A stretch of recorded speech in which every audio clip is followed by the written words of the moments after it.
Hi, thank you, Alice, for that introduction. As she mentioned, my name is Jaime Garcia, and I will make a plug for anybody who would like to come work at the Getches-Wilkinson Center. I will try to apply for a second fellowship term, but I don't think they'll let that happen.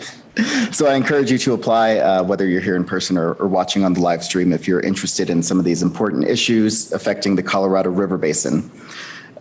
You've heard a lot from our amazing speakers and panelists about some of the issues that are facing tribal communities, particularly with respect to access to clean water, or I should say the lack of access to clean water. And you've also heard mention time and time again of the federal agencies that are involved and how woefully underfunded they are. But hopefully we'll provide some optimism, as Bitta mentioned, trying to be optimistic, and discuss these federal agencies and the role they play in providing and improving access to clean water for tribal communities. So I'd like to introduce the panelists briefly, and their wonderful bios are in the program. I encourage you to read them all. I'll briefly introduce them, and I think it would be best to hear from them about their work. As Alice mentioned, Chelsea Colwyn is a fellow here at the Getches-Wilkinson Center, and she'll be discussing the overall need for funding versus the actual funding levels that these federal agencies have, and really helping to set the background for this discussion. Then we'll hear from the panelists themselves. We have Rear Admiral Mark Calkins. He is the director of the Division of Sanitation Facilities Construction for the Indian Health Services. We have Emmanuelle Rapicavoli. She is with EPA Region 9 and is the team leader for Tribal Drinking Water Team. And here in person, we have David Palumbo from the Bureau of Reclamation. He is the Deputy Commissioner of Operations. And as I mentioned, after Chelsea sort of gives you the background and talks more about the research that Anne and Heather and Bitta have mentioned, we'll hear from our panelists about the work that their respective agencies are doing, some of the barriers that they face in their day-to-day work, and some of the opportunities that they've had to help provide and improve access to clean drinking water. Chelsea, I'll turn it over to you. Thank you, Jaime, for that introduction. I'm excited to be here, and I'm really looking forward to this panel.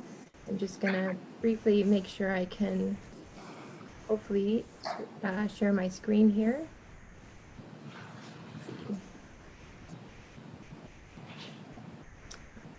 I want to do. Okay, hopefully that is working. Yeah. Okay, so this panel is, as Jaime mentioned, on the federal agency's role in providing access to clean water and sanitation on tribal lands. And I want to start by re-emphasizing, as John Ecohawk, Heather Tanana, and President Nez and others did so elegantly this morning, that the federal government's role here is not optional, but rather required, both morally and legally. The federal government has a duty based on its trust and treaty responsibilities to provide clean water and sanitation to tribes. In exchange for millions of acres of land, the federal government made promises to tribes, often including the establishment of a reservation as a permanent homeland for tribes. Access to clean water and sanitation is a basic human right and must be part of any permanent homeland, particularly in a country as rich as the United States. With that in mind, this panel, in this panel, we'll hear about the primary federal programs that supply drinking water to, I hope I can figure out, there we go, that supply drinking water and sanitation to tribes. We'll hear about some of the successes of these programs and also some of the ongoing challenges faced in implementing these programs. To provide an overview, there are at least 7 federal agencies and well over 20 programs that provide drinking water or sanitation funding to tribes. These numbers alone highlight the need for a coordinated whole of government approach, as we heard earlier this morning from Anne, Bitta, and Heather. Here, we'll focus on the 4 primary agencies that you have heard about this morning that provide drinking water or wastewater funding to tribes, as shown here. Those agencies are the Indian Health Service, EPA, the Bureau of Reclamation, and the USDA through its Rural Development Division. I will let the 3 other speakers talk about the agency that they represent and the program they help to administer, and I will briefly talk about the USDA since we don't have anyone here from that agency today. But before we jump into the details of these programs, I do want to provide some additional context, again, sort of emphasizing what you've already heard. But this panel, which is on regulatory reform, will focus on reforms that agencies can make to ensure that these programs can provide drinking water and sanitation services to tribes efficiently, effectively, and fairly. However, it is important to note and worth repeating that historically, the most significant limiting factor for these programs has been inadequate funding. The need has far outpaced available funding, which you've heard, and it's clearly shown in this graph, which shows the IHS's sanitation facility construction needs versus the amount of available funding each year.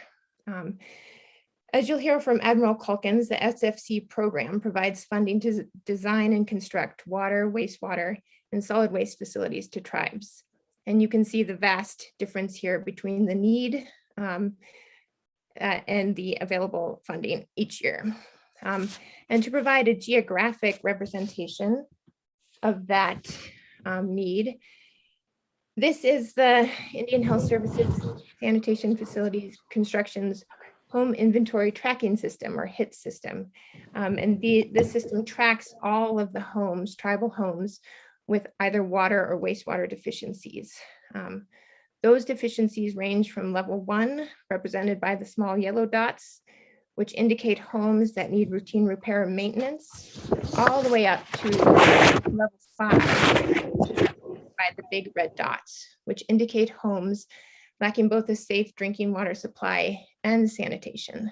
And I think we've all heard some pretty moving stories this morning about what that has been like for people in real life. And here you can see just the large number of homes that are experiencing some lack of water or sanitation. So clearly and sort of obviously, I guess, the severe mismatch between the need and available funding inevitably led agencies to prioritize how that money was spent and to develop limits on how much, how, or what the money could be spent on.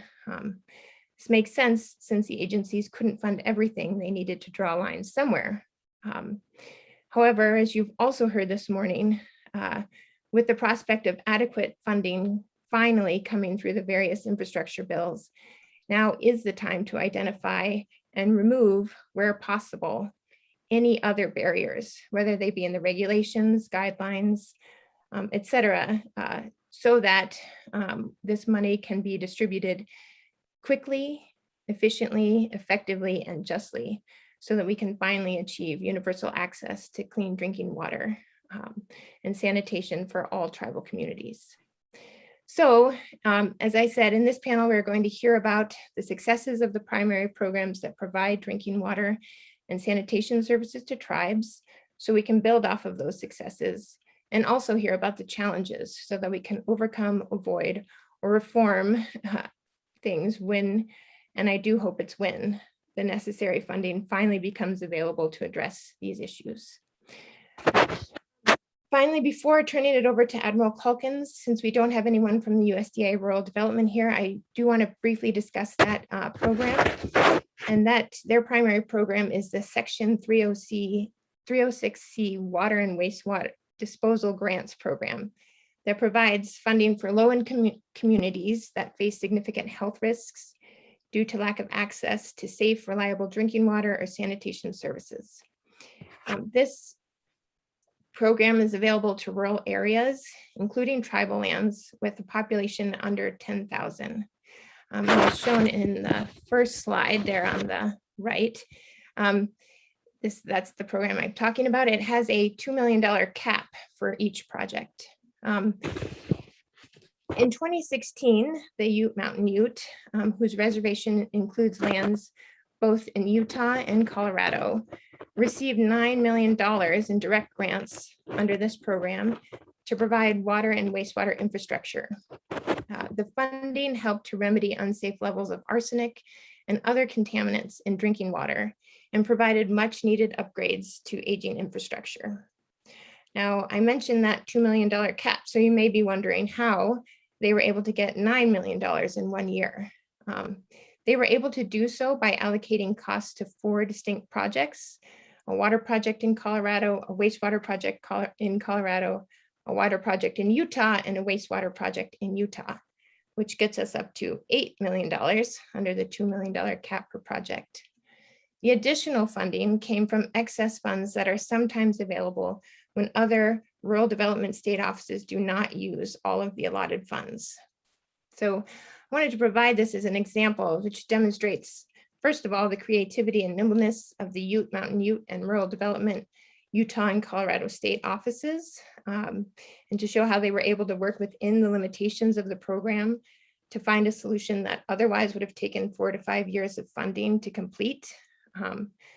But this example also demonstrates the current limitations of that program. Ute, Mountain Ute were only able to do this because they have lands in both Utah and Colorado. And their population is largely concentrated in one city in Utah and one city in Colorado. If a tribe has a more dispersed population, the transmission and distribution costs would quickly surpass that $2 million project cap. So for regulatory reform, removing that $2 million cap is an easy and obvious one that USDA can make, especially when more funding becomes available. Not all of the reforms are going to be as obvious or easy to make, but we do need to make our best efforts to address these barriers, whatever they may be, and make changes where possible so that we are sure that we're ready to deploy the funding when it hopefully does become available. So with that introduction and that USDA example, I'd like to now turn it over to Admiral Calkins with the IHS to talk about their sanitation facilities construction program. Thank you, Chelsea. Thank you for inviting me to this to be part of this panel.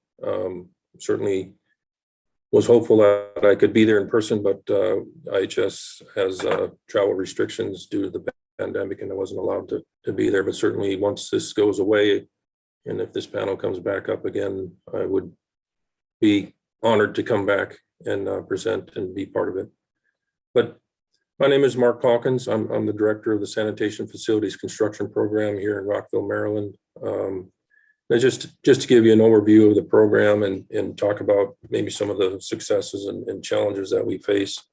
But really, the SFC program is the environmental engineering component of the Indian Health Delivery System in support of the IHS mission, with program offices at all 12 IHS areas and a program management office here at IHS headquarters in Rockville. To support the IHS mission, the SFC program provides technical and financial assistance to the American Indian tribes and Alaska Native villages for cooperative development and construction of safe water, wastewater, and solid waste systems. The program provides services for federally recognized tribes and tribal organizations in 37 states in a wide variety of locations, many of them very remote and many presenting unique construction project challenges for us. The SFC program accomplishes its responsibilities through the allocation of available resources to the 12 IHS area offices, where we have IHS environmental engineers that plan, design, manage, and construction oversight of those projects. The SFC projects can be managed by IHS directly or by the tribes that elect to use the Title I and Title V authorization under Public Law 93-638, which is the Indian Self-Determination and Education Assistance Act. The projects are carried out cooperatively with the tribes that will be served. Construction is performed by either the IHS or the tribe. Projects start with a tribal project proposal and are funded and implemented through execution of an agreement with a tribe and IHS. In these agreements, the tribes also assume ownership responsibilities. So at the completion of the project and at the end of the final inspection, we work to transfer those projects to the tribe after 1 year. In these agreements, the tribes also agree to operate and maintain the systems that are being provided. So we have engineers, sanitarians, and technicians, clerical staff, and skilled construction workers that support the SFC program activities in collaboration with the tribal representatives. Public Law 86-121 is really what this program is guided by. It was passed in 1959.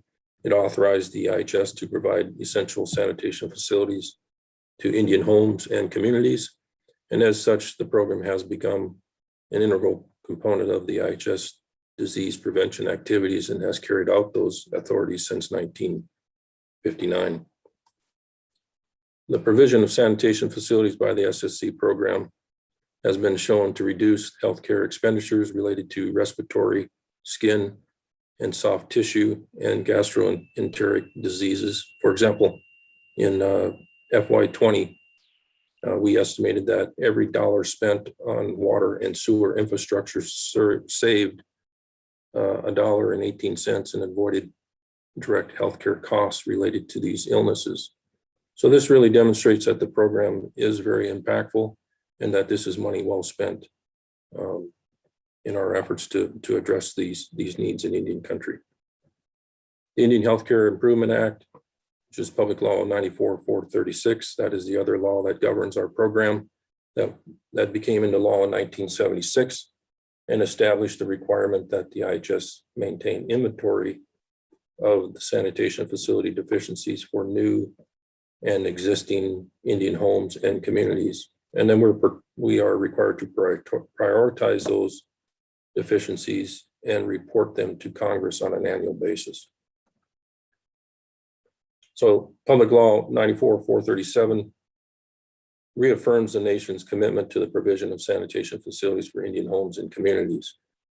Under the 1992 amendments, definitions of sanitation deficiency levels were established. These amendments led to the development of a more rigorous methodology to address sanitation facility needs.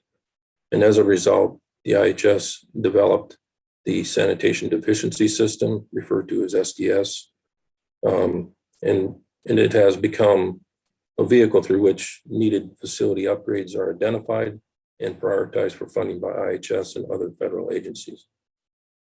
Deficiencies listed in SDS are prioritized using scoring factors that take into account economic feasibility, tribal priorities, and health impact. The data from the SDS is used by IHS to report to Congress, as I mentioned, on the overall sanitation facility needs and to allocate funding resources to address those needs. All IHS areas, regardless of how the SFC program is delivered, whether it's a direct service or a Title V delivery, they are required to report those sanitation deficiencies uniformly as projects in accordance with the IHS SDS guideline. Currently, the SDS database shows at the end of 2020 that we have 1,580 proposed projects with an estimated cost of $3.1 billion. The slide that was shown earlier with that Chelsea had shown, we were somewhere around 2.6, I believe it was. So we're seeing an increase in these costs due to new deficiencies being identified, and also the cost increase related to inflation and construction costs. So the SFC program works cooperatively with many federal agencies in an effort to address the sanitation deficiencies of Indian communities and Alaska Native villages. This work is evidenced by the long history that the program has had with these agencies, which includes the Department of Agriculture, Department of Health and Human Services, Department of Interior, Department of Housing and Urban Development, and the Environmental Protection Agency, all of whom are part of the Infrastructure Task Force, where we focus on finding ways to better serve tribes through cooperative efforts to combat the public health threats posed by the lack of access to water and wastewater disposal facilities in Indian country. One of the biggest challenges for the program really centers around the lack of resources to effectively operate and maintain the systems that are provided. Oftentimes, the tribes don't have the resources to maintain those. And certainly, the Indian Health Service has been authorized to do those, to provide operation and maintenance, but we've never been funded to do that. The funding that we receive from Congress is for construction activities, and we've never been funded to address operation and maintenance. With the exception of this year, we received specific language in our appropriation that identified $3 million that was to be used, or that is to be used, toward training and assisting the tribes in preparing their system operators to get them certified. A lot of the homes that remain to be served are lacking access to pipe water infrastructure, and some of the challenges with them is that they're located in extremely remote locations. They're located several miles away from the tribe's current water system, so it becomes a challenge to run piped water those distances for one or two homes.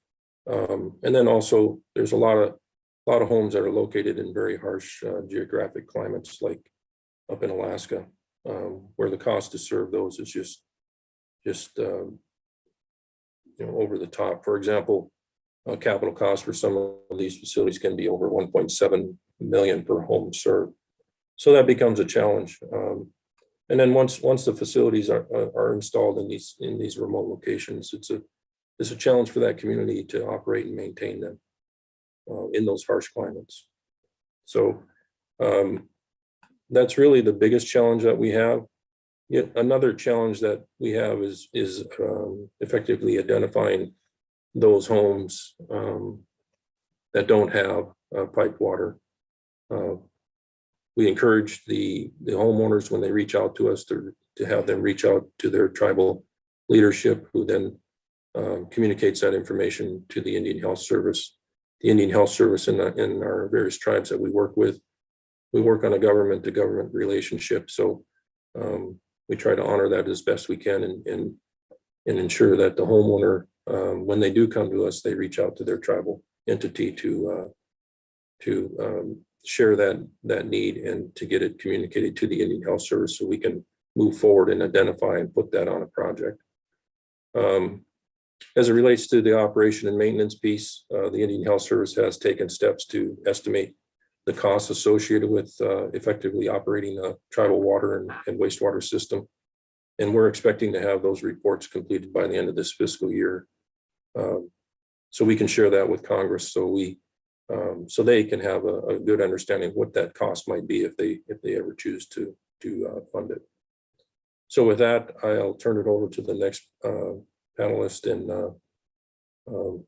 answer any questions at the end of the discussion, if there are any. Thank you.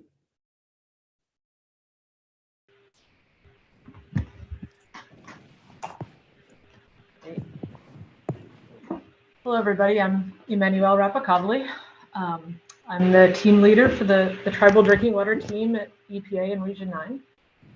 And I'm really excited to be here today from my home in San Francisco. I wish I could be there in person to talk to you about EPA's programs to improve drinking water access to tribal communities, the public health improvements our program has realized, and the challenges that lie ahead.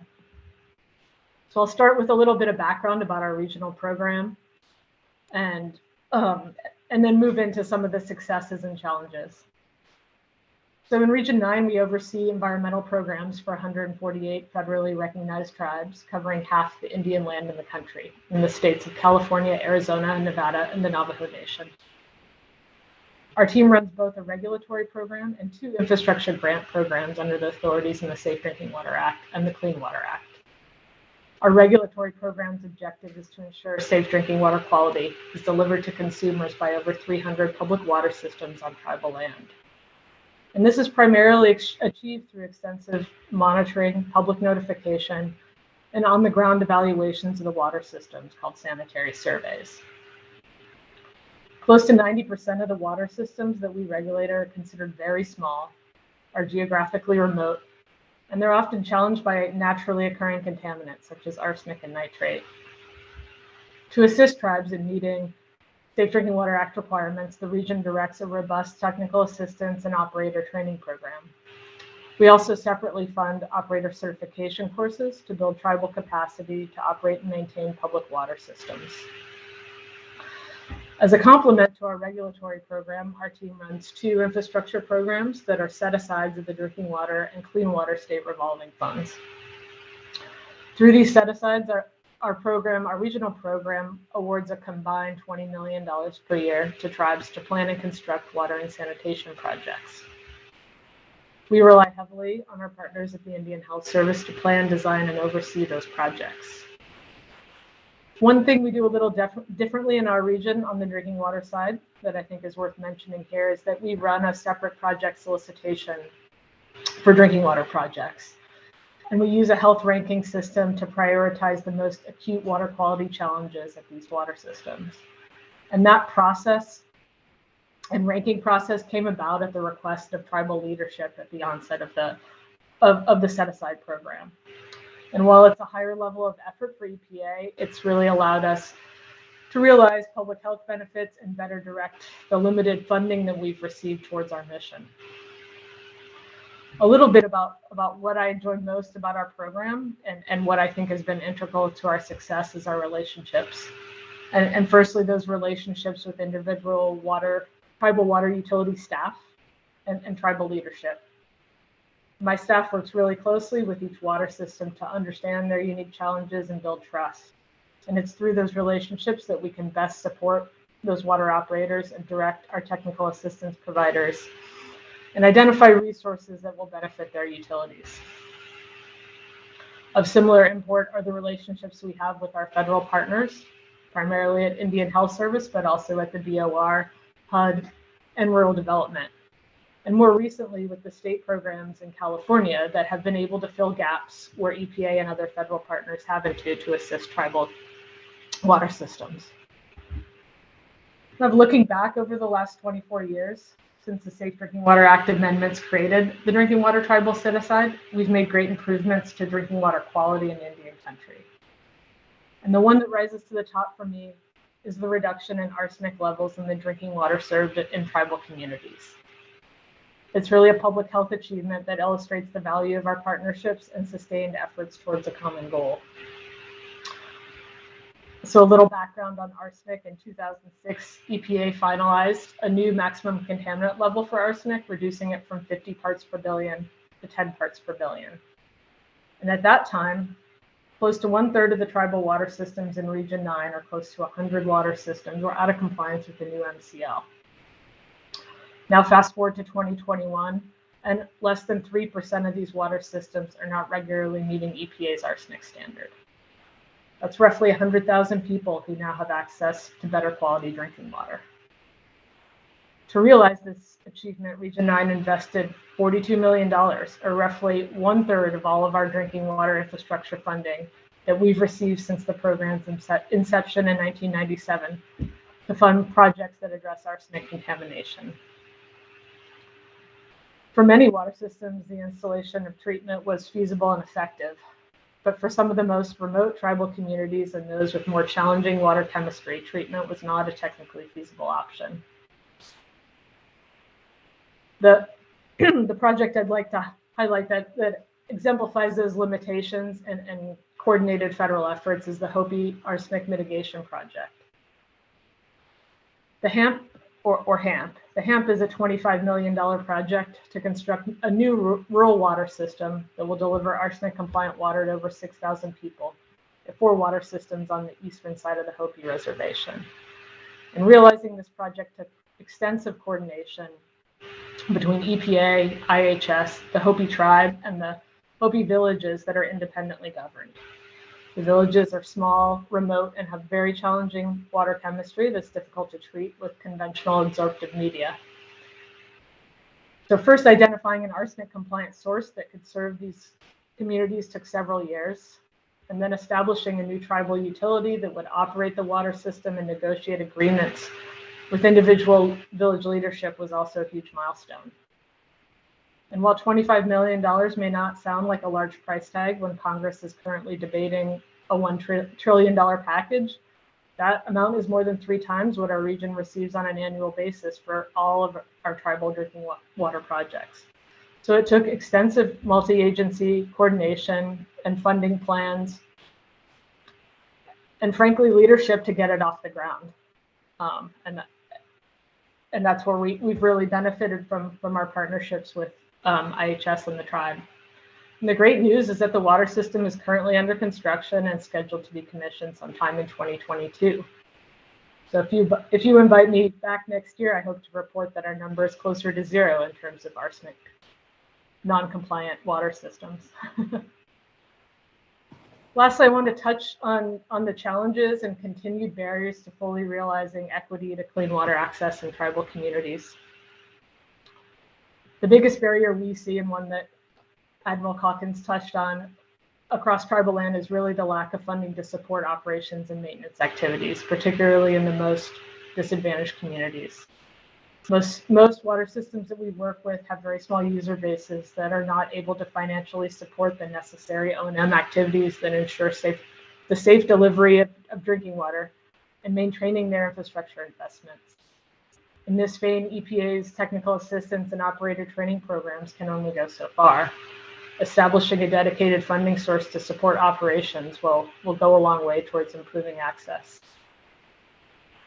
Related to O&M is workforce development across the water sector, but more acutely in tribal communities. I think tribes in particular have a difficult time hiring, training, and retaining certified operators.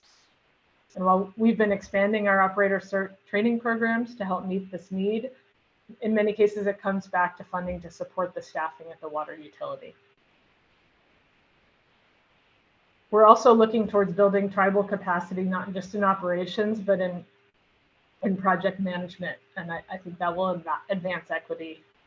In our region, we have some great examples of tribal utilities that have project management capabilities to oversee their own infrastructure projects. And we're exploring ways we can further build that capacity through other EPA programs to manage projects, especially if a large amount of new funding is on the horizon. I think that will be critical to the success of any new infrastructure package. And I can't talk about barriers without mentioning the impacts that climate change is having on our water supply in the West.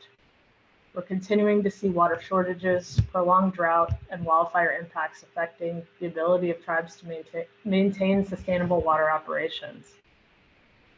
Identifying long-term solutions in those communities is going to be one of our great challenges looking forward. And it goes without saying that this is one area where sustained tribal and federal coordination is essential. So that's all I had for now. I really wanted to thank you for the opportunity to speak today, and I look forward to your questions in the Q&A. I'll hand it over to the next panelist.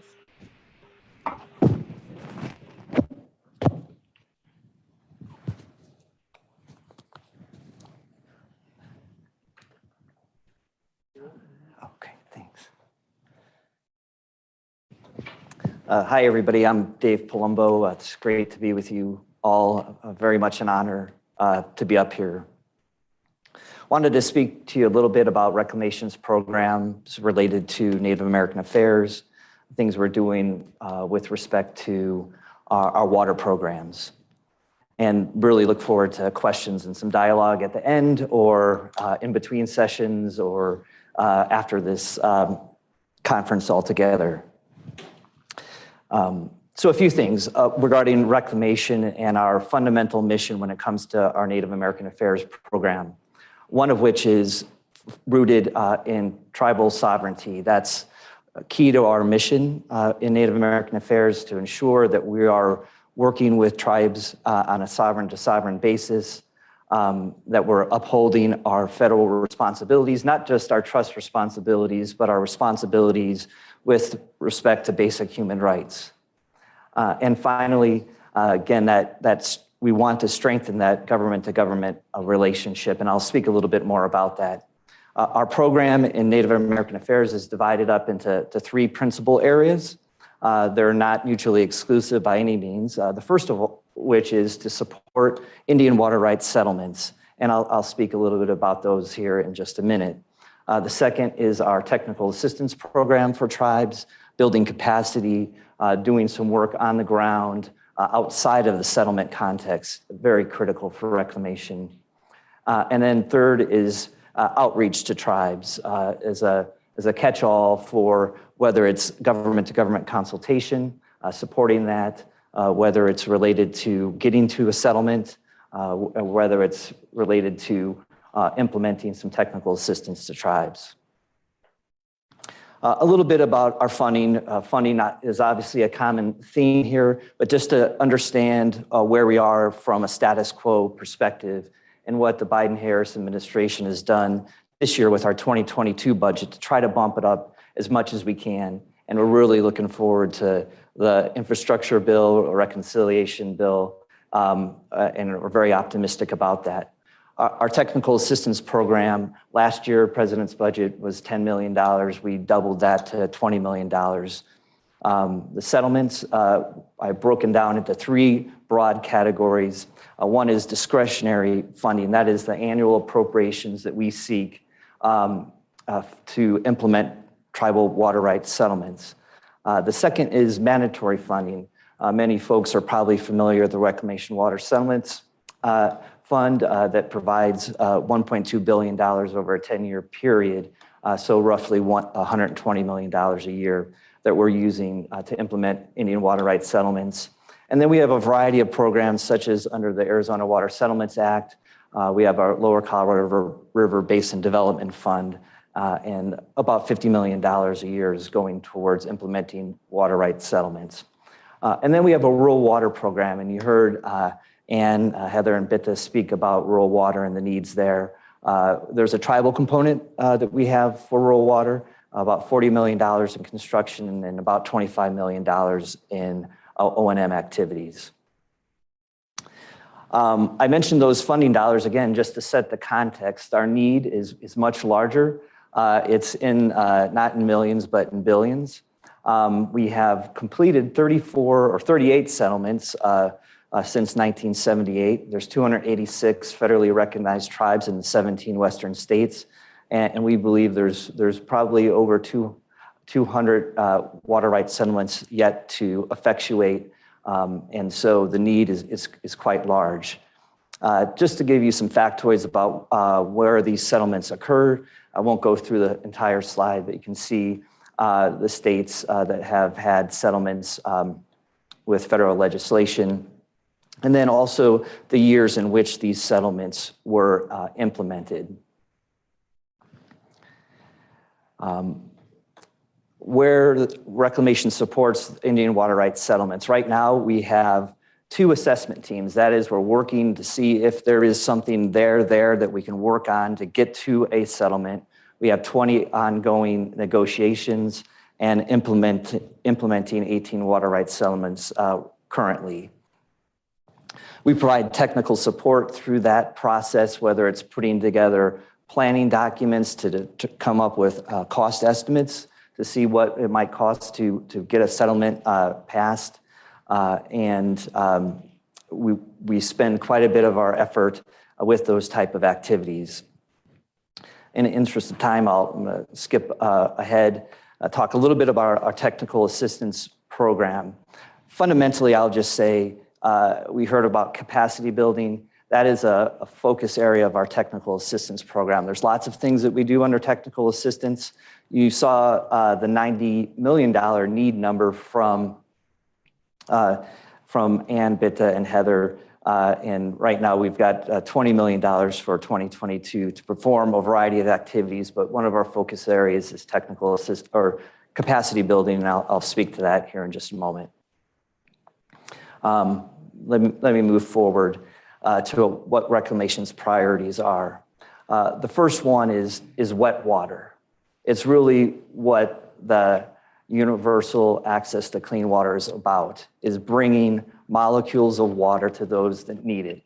It's great to have a settlement, to have paper water rights resolved, but it really means nothing at the end of the day unless someone can turn the tap and get that water. And so it's bringing water through new systems to tribes. It's rehabilitating those systems that are in ill repair or inadequate.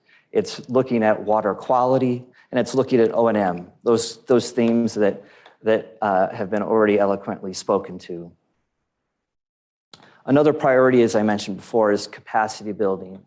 We want to make sure that tribes can participate on a government-to-government basis, whether it be in active negotiations of a settlement, whether it be at the table regarding the post-2026 guidelines for the Colorado River. We want to make sure that folks can be at the table in a meaningful way, and so that focus on capacity building is key. Consultation, we need to make sure that we are not thinking about tribes as an afterthought or, oh, we should have done that. It should be at the forefront of our minds. And so it's our priority to make sure that we're consulting early and often and upfront and in a proactive way.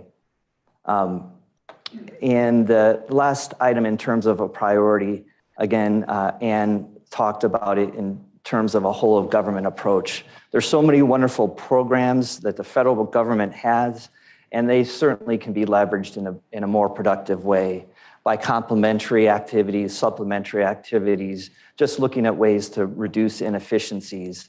And so we've begun that process, talking with our sister agencies, not only Indian Health Service, EPA, USDA, DOE, Department of Commerce. There's a real, Army Corps of Engineers as well, a real opportunity to leverage each other's authorities, to leverage each other's appropriations to more effectively bring that wet water to tribes. This is my last slide, and again, not to elaborate on the funding need. I think that we're doing the right things. We're just not doing enough of the right things. And the limiting factor almost always is that funding. So that is something that we're going to be focusing on. And again, whether it be the infrastructure bill or reconciliation or our normal appropriations cycle funding, we need to make sure that we are thinking about these settlements and thinking about bringing water outside of settlements to tribes. And the final item I'll just mention, it's this constant struggle that we have often in the federal government. We're rushing to try to get through getting legislation put together for a settlement. And sometimes we're only able to do so at a very low level. And that often creates problems when we're implementing a settlement and we realize that there's a shortfall in funding, again, going back to the money piece. And thank you very much and look forward to questions and some discussion.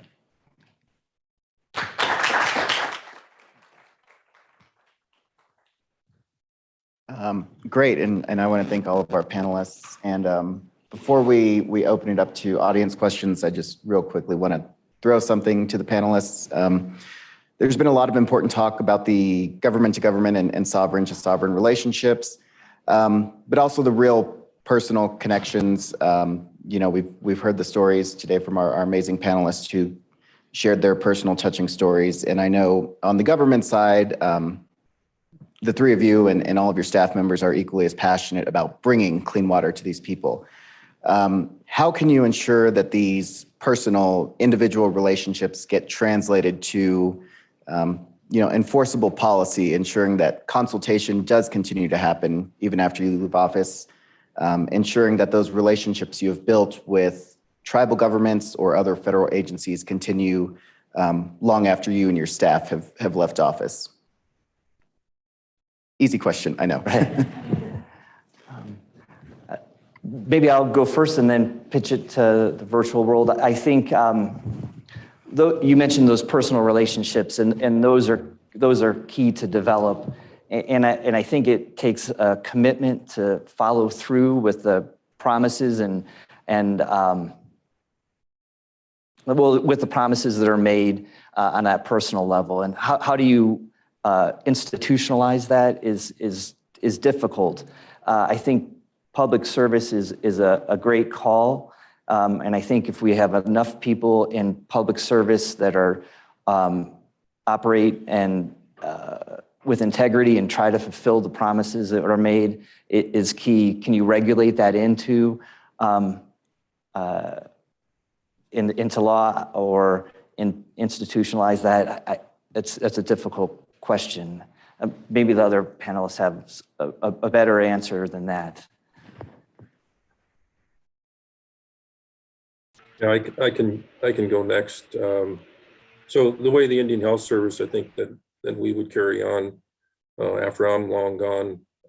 You know, the Indian Health Service, we have engineers, sanitarians, and our construction inspectors, surveyors, all these engineering support staff that are on the ground at the areas on a regular basis, on a daily basis, working with our tribal representatives to really identify those homes that don't have, and to make sure that that is reported to leadership, so we can actually capture that and report it to Congress. So then hopefully they will recognize that need and increase the funding levels. So really for the Indian Health Service, it's really having the people on the ground, working with the tribes, listening to them and communicating that information so we can better serve them with the money that we do have. So, and really, how do we get that into policy? It's just the communication piece, and you know, tribes advocating for increase in funding to support these needs. All those things are very helpful in addressing those individual needs at that home site. So that's what we do. I'm pretty confident that after I'm long gone, there will be another leader that steps in here and is going to be just as passionate about this as I am. Every one of our engineers out there work very closely with the tribal people and are very passionate about what we do. We take this job very seriously.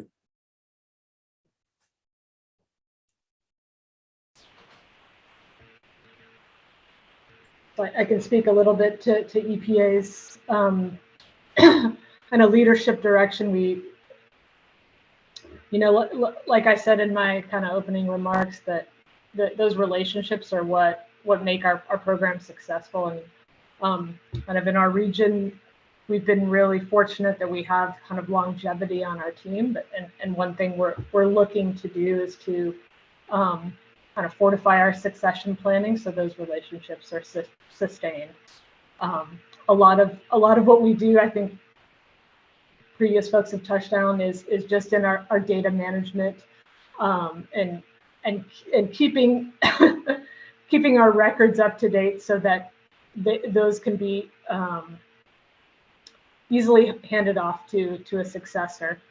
And then just our training and getting out into the field, and where there is a transition in those relationships, having that transition, having overlap, and having a good transition in those relationships. I think I've seen that happen over the course of the last 10 years, and that's allowed a lot of those relationships to continue to flourish, but also meeting our commitments, and just that sustained effort towards a goal. We recognize a lot of these projects and efforts take many years to realize, and just so having leadership from the top down in our region, really focused on our trust responsibility and ensuring that we're honoring our commitments. I've seen that be really successful in our region over the last 20 years that I've been there. And if I could just add on to that, I think the other part, I mean, an important part of these relationships is the relationship with the tribes. And over again in our conversations with agency folks who are working on these issues, they often mention that sometimes it was a key member of a tribe who was able to either knew about wastewater and water services or had some special training or knowledge, and those were where the most successful partnerships were. And so translating that into policies, I guess, just ensuring that the programs that are designed to build tribal capacity, which we've heard about already, but ensuring that those are well funded and continued. Though that's really, I think, critical to this success of these long term. So. Great. Well, thank you all for your great responses. I think we have time for audience questions if anybody has any.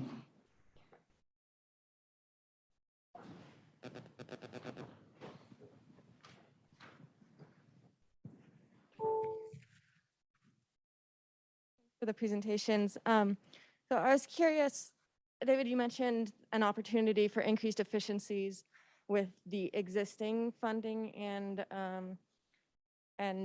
authorities and stuff across different agencies. I'm curious about all of your opinions on on the magnitude of that, whether it can be a larger opportunity for getting more of the actual wet water to tribal members, or whether it's kind of an incremental opportunity to get a little bit more relative to the magnitude of the funding gap.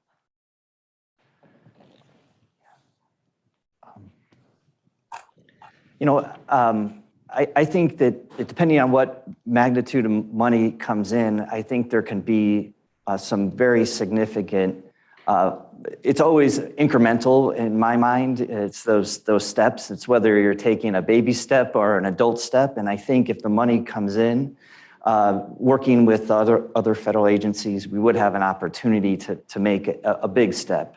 And maybe to that first question related to these relationships is, if we're able to take a big step, we're able to get a culture established of moving things forward in a meaningful way, that will help sustain those relationships and hopefully make some progress that is seen in years time frames, not decades time frames. That's my thought. All right, and we have time for one more question if there's any other audience members.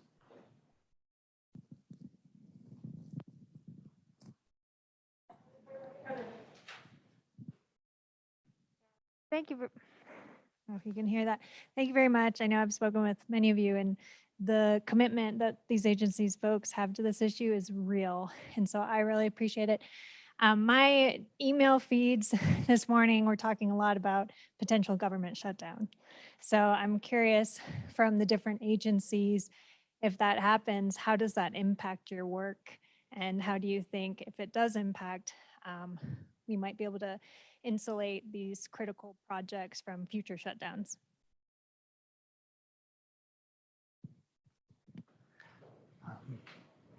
I can take a crack at this initially, and one is it's very inefficient with a government shutdown, because what starts to have to happen, especially with discretionary funding, is we have to start canceling contracts. So we can't go anti-deficient. There's anti-deficiency law, so we would have to cancel contracts, and it costs money to cancel contracts. It costs time to cancel contracts. And then when you re-implement them, you are often then remobilizing and paying more money if you're talking about a construction contract. Some good things that we have in the Bureau of Reclamation is a lot of times we have no-year money. So if we can keep contracts going and not need to apply 2022 money to them, we'll absolutely do that. That mandatory funding is great. It's a game changer to have mandatory funding coming in year after year, irrespective of what happens with an appropriation on an annual basis. That changes the whole trajectory of a project as well. What will happen if we do shut down? I'll have to get on a plane real quickly and get home, and we'll have some inefficiencies to work through and hopefully recover in a way that isn't too detrimental to the projects we're in the middle of.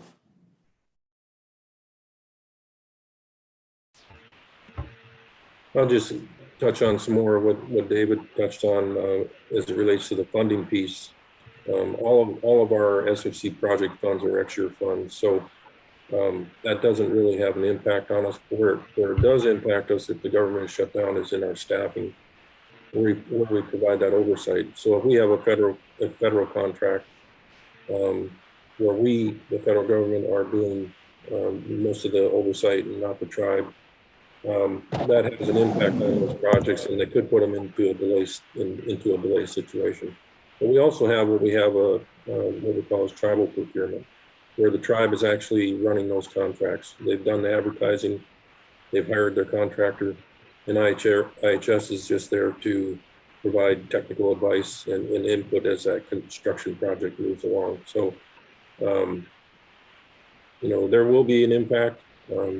How severe it will be, I don't know just yet. A lot of the staff that we have are commission corps, and a lot of those would remain on staff in a no-pay status, but we would still be required to perform our job until this was cleared up.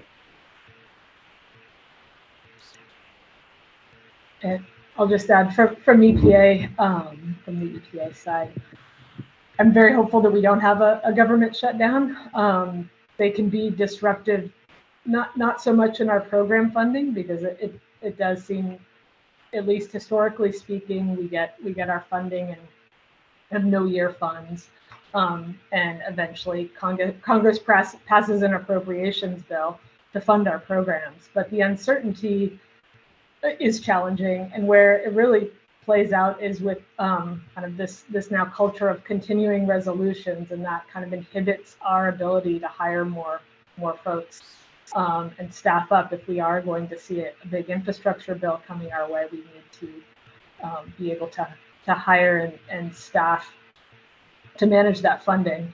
And with kind of an ongoing culture of continuing resolutions without kind of a firm budget at EPA really needs to build back that staffing, and I'm hopeful that we'll get to a more regular appropriations around the beginning of the fiscal year, kind of in future years.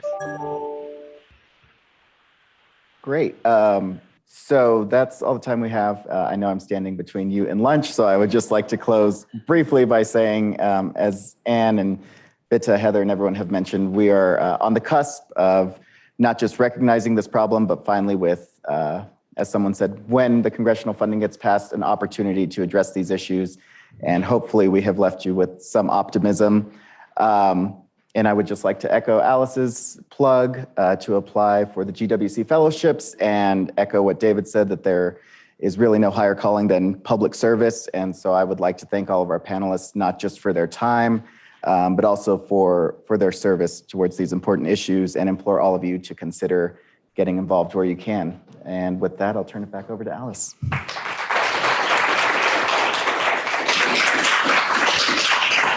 Thanks so much to all of you for appearing this morning. Lunch is upstairs. The elevators in the back of the hall, or the stairs are right there. It's actually right above us. And if you could, I'll be introducing Secretary Vilsack right at 1 o'clock. So we'll see you then.